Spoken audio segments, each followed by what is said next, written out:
Good morning, good afternoon, good evening. Assalamu alaikum.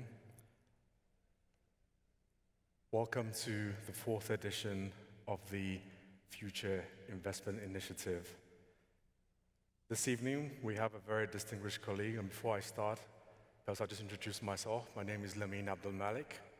I'm an IEA 2005 Nobel Peace Prize winner, and I'm also the director of the Future Investment Initiative Institute, director of Think. Our next conversation will focus on stakeholder capitalism. So briefly, stakeholder capitalism is a form of a system where corporations are actually encouraged to think about how they can take into account all stakeholders. That involves shareholders, employees, the local community. With us today, we have a very distinguished gentleman, Mr. Anand Mahindra, the chairman of the Mahindra Group, a $19.4 billion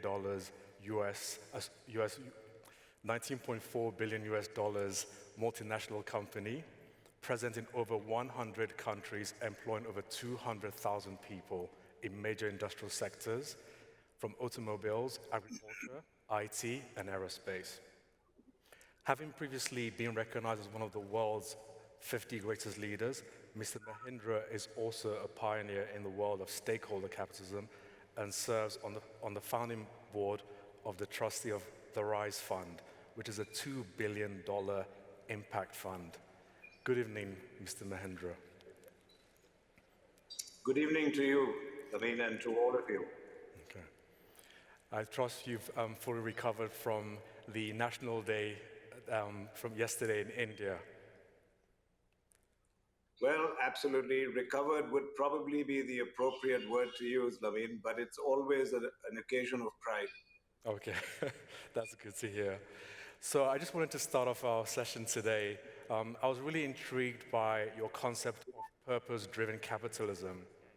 And I wanted to understand from you how that relates to the more commonly held stakeholder capitalism.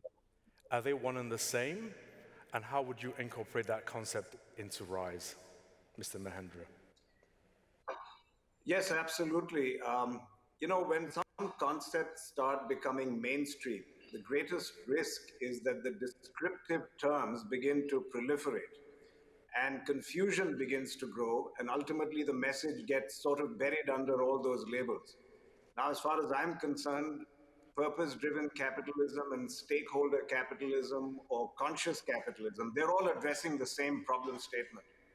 And that problem is the massive erosion of public trust in large corporations and in their objectives. Well, please recall the Occupy Wall Street movement. I believe that was a tipping point. That's when it became clear that there was an enormous credibility chasm between society and big companies. And all efforts since then, no matter what the nomenclature, they've all been efforts towards essentially bridging that chasm. Now, interestingly, our RISE movement was inaugurated in 2011, but it actually began to incubate as far back as 2007, even before the Occupy Wall Street movement. And we were very fortunate that a gentleman named Scott Goodson, who runs a modest ad agency in New York, was doing an assignment for us, and he alerted us very presciently to this growing trust deficit. He then held a mirror up to us and said that our existing culture in our company held out the promise of our being in the vanguard of a movement that really united capitalism with purpose. So we worked with Scott's company, and RISE is today the common philosophy that unites everyone at Mahindra Group. Essentially, it's that we will challenge conventional thinking and innovatively use all our resources to drive positive change in the lives of our stakeholders and the communities in which we work to enable them to rise. Now, that is our unique version of purpose-driven capitalism. And to be honest, we take particular comfort in the fact that the shaping of this purpose came well before purpose itself became mainstream. All right. Thanks a lot, Mr. Mahindra. Just another question.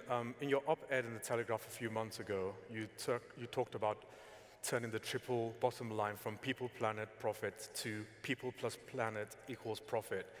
Can you explain the thought behind this in relation to the business community post-COVID, and probably give some advice to people who actually want to invest responsibly? Sure. I mean, we coined that equation as a way to respond to what we saw as a major challenge, in fact, to the whole movement of purpose-driven capital.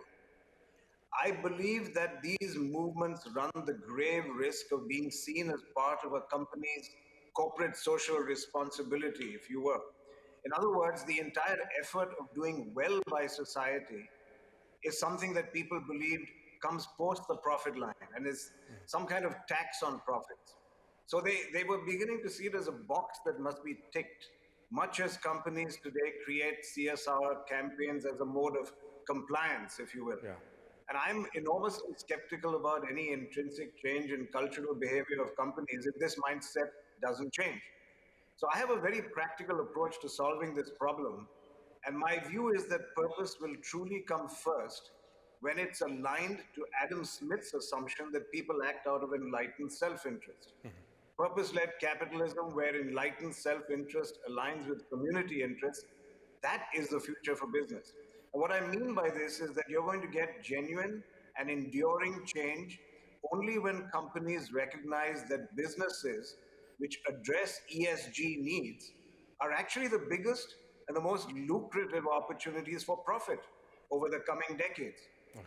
Battling climate change, for example, is a $26 trillion opportunity.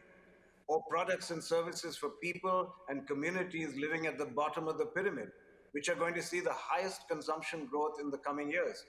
So doing business in a manner that makes people's lives better is about doing well and doing good at the same time. Okay. But finally, I think that communities and future consumers, who are essentially, Lameen, are the millennials and Gen Z, they are beginning to demand that companies rearrange their priorities towards achieving the Sustainable Development Goals. Right. And communities and consumers will act as a brake on the excesses of shareholder value-led capitalism by increasingly dictating the directions that businesses adopt. Okay. So the bottom line is that interconnectedness of people with each other and with the planet is non-negotiable.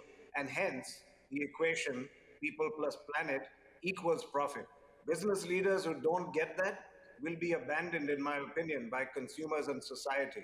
Okay. I'm not sure if I run out of time, Lameen, if you want me to answer the last one about investors, but we may have reached our end of our time. Yes, I would love to continue this conversation another time, because I think what you talked about, ESG, is one of the main areas that the FII Institute is actually looking to focus on. So I would like to follow up probably with your team into taking this conversation further. But at the moment in time, sadly, we've run out of time. And thanks so much for your very valuable insights. Thank you.